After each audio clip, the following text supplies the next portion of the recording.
مریم کا کوئی فیوچر دیکھ رہے ہیں؟ سو دیکھیے، میاں نواز شریف کا وقت جو ہے جی سر، وہ گزر چکا ہے.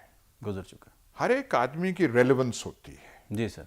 یہ جب جنرل ضیاء الحق کی گورنمنٹ کو، جی سر. اور ان کا ایک صرف گورنمنٹ نہیں تھی، وہ ایک پورا وہ جب بھٹو صاحب کو ہٹانے کے بعد ایک پورا طرز فکر تھی، ایک پورا بندوبست تھا. جی سر.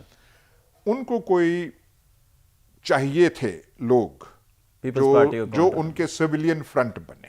جی سر. تو میاں نواز شریف کو آگے لایا گیا کرتے کرتے. ان میں کوالٹیز ہوں گی، لائے تو اور بھی سویلینز گئے تھے. جی سر. حامد ناصر چٹھا کو بھی تب لایا گیا تھا. جی سر. لیکن آگے یہ نکلے. ان حالات میں تو انہوں نے بہت سیاسی پوزیشن بھی پائی، بہت اونچے بھی گئے، لیکن وہ پھر کرتے کرتے ایک دو بار وزیر اعظم بھی رہے ہیں، اقتدار میں بھی رہے ہیں، تو ان کا ٹائم اب گزر چکا ہے. اس وقت یہ ریلیونٹ تھے، اور ان کے آنے سے اور جو اس وقت کی انجینئرنگ، پولیٹیکل انجینئرنگ ہو رہی تھی، اس کی وجہ سے پنجاب کی سیاست میں بنیادی تبدیلیاں بھی آئیں. ہاں جی. پیپلز پارٹی کا ایک مقام تھا پنجاب میں، وہ ڈاؤن ہوا. وہ اس ساری سیاسی انجینئرنگ کی وجہ سے پیپلز پارٹی پیچھے چلی گئی. اور یہ جو نئے لوگ ہیں جو بلدیاتی اداروں کے اور اس انجینئرنگ کی پذیرائی کے طفیل جو آگے آئے تھے، یہ پھر آ کے سیاست میں نمودار ہوئے اور انہوں نے وہ ساری پوزیشنیں اختیار کی. لیکن ان کا اب وقت گزر چکا ہے، اور یہ جو ایک خواہش تھی جی سر کہ جی کوئی تبدیلی ہو، کوئی چینج ہو، کیونکہ وہ وقت آ چکا تھا. آپ ایک چیز جو ہے، ایک چہرے جو ہیں، آپ کتنی بار وہ آگے سامنے لا سکتے ہیں.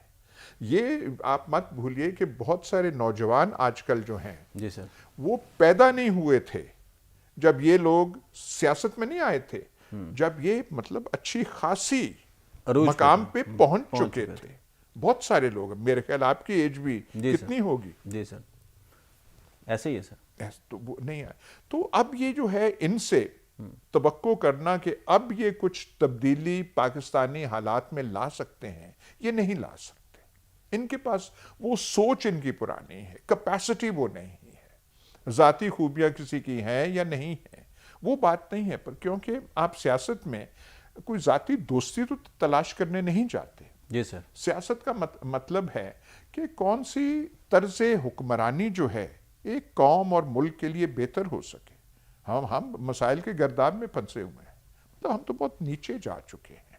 ایسے ہی ہے سر. یہاں سے کون ہمیں نکالے گا؟ ایسے ہی ہے سر. مگر پھر یہ سر، اگر آپ کہہ رہے ہیں کہ ان کا ٹائم گزر گیا ہے، اور میں بہت ساری حد تک آپ سے اتفاق بھی کرتا ہوں، مگر یہ جو اب ایک جو چیزیں مینیج کی جا رہی ہیں، بظاہر لگ رہی ہیں، جس طرح وہ آ رہے ہیں، استقبال ہو رہا ہے، جس طرح ان کو ضمانتیں مل رہی ہیں، اور جس مقدمے کے اندر نیب نے، چلو جھوٹا مقدمہ بنایا ہوگا، میں کہتا ہوں جھوٹا ہوگا، مگر اس کو نیب عدالت کو سزا دینے کے لیے 9 ماہ 28 دن لگے، مگر اسلام آباد ہائی کورٹ کے اندر 3 پیشیوں کے اندر کیس ختم ہو گیا. اب اگلا بھی شروع ہو رہا ہے، اگلے کا بھی پتہ نہیں کتنے دنوں میں ختم ہو جائے. تو یہ جو اس وقت چوتھی دفعہ وزیر اعظم بنانے کی خواہش ہے، یا وہ بننے جا رہے ہیں، یا جس طرح کی بھی سچویشن ہے، تو پھر اس کا آپ فیوچر کیا دیکھ رہے ہیں سر؟ دیکھیے، جب موسم بدلتے ہیں، ہواؤں کا رخ تبدیل ہوتا ہے، جی سر. تو پھر عدالتی کارروائیاں بھی جو ہے، جہاں پہلے بالکل آپ کو سست روی کا ایک تصور ہوتا ہے، پھر ایسے تیز رفتاری ان میں آ جاتی ہے. یہ تو موسم کو، جو موسم کی تبدیلی ہے، اس کا شکر موسم کرنا بدلنے چاہیے. کو.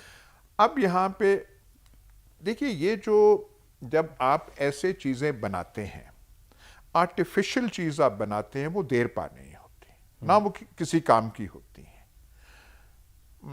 آپ نے دیکھا ہے کہ میں اب کیا پتہ نہیں آپ اس میں آپ کے لیے وہ موضوع ہوگی بات یا نہیں.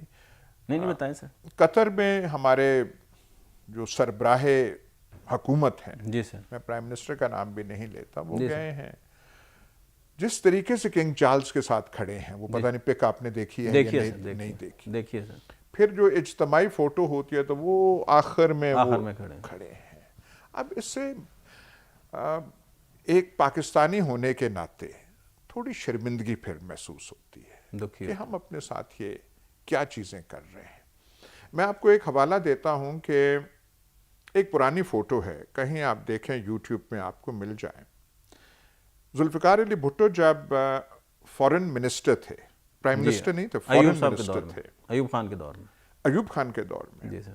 وہ واشنگٹن میں ایک کسی دورے پہ گئے, جی سر. اور وہ فوٹو ہے وائٹ ہاؤس میں صدر کینیڈی کے ساتھ وہ بیٹھے ہیں, کرسیاں دونوں کی برابر ہیں, برابر ہے. ایسے بیٹھے ہیں. اب صدر کینیڈی کو آرڈنری امریکن پریزیڈنٹ نہیں تھا, بڑا کیرزما جی تھا, سر, جی سر. ہینڈسم تھے, سب کچھ ہے. پر میں کیا کہوں, ایسے لگ رہا ہے جیسے برابری کے لوگ بیٹھے. جس انداز سے بھٹو صاحب بیٹھے تھے, جو ان کے چہرے کی وہ ایک وہ لک تھا, جی سر. وہ تھا, تو ایسے لگ رہا تھا کہ برابری کے لوگ بیٹھے ہوئے ہیں. آج کے حالات آپ دیکھ لیں تو ہم لگتا ہے کسی گنتی قطار میں نہیں ہیں, تو شرم محسوس ہوتی ہے, کیونکہ یہ کوئی چھوٹا ملک نہیں ہے.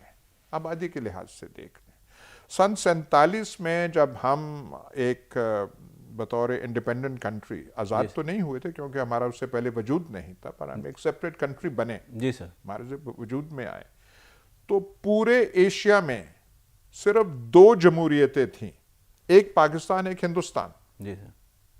شری لنکا جمہوریت بنا, آزاد ہوا 1 سال بعد. 1 سال بعد. ہانگ کانگ کالونی تھی, سنگاپور کالونی تھی, چین میں خانہ جنگی جاری تھی, خانہ جنگی جاری تھی, وہ 1 سال بعد آزاد. کوریا میں ابھی وہ کورین وار ہونی تھی, تھی. اور اس کی تباہی اتنی زیادہ تھی. ہم اتنے آگے تھے, تو ہم نے کیا کیا اپنی وہ جو ہمارا ایک مقام تھا ہمارے پاس, وہ جو ہے انگریز لیگسی کی وجہ سے سول سروسز یہاں تھی, قانون کی کتابیں پڑھی ہوئی تھی, قانون پہ عمل درآمد ہوتا تھا یا نہیں ہوتا, جوڈیشل سسٹم تھا, پولیٹیکل پارٹیز تھیں, پریس تھے, اخبارات تھے, یونیورسٹیز تھیں. یہ لاہور جو تھا, Lahore was the cultural capital not a Pakistan. Independence سے 47 سے پہلے cultural capital of north India تھا یہ, یہاں سے لے کے کلکتہ تک, اس کی کالجز, اس کی مال روڈ, اس کی وہ, تو ہم سے وہ چیزیں سنبھالی نہیں گئی.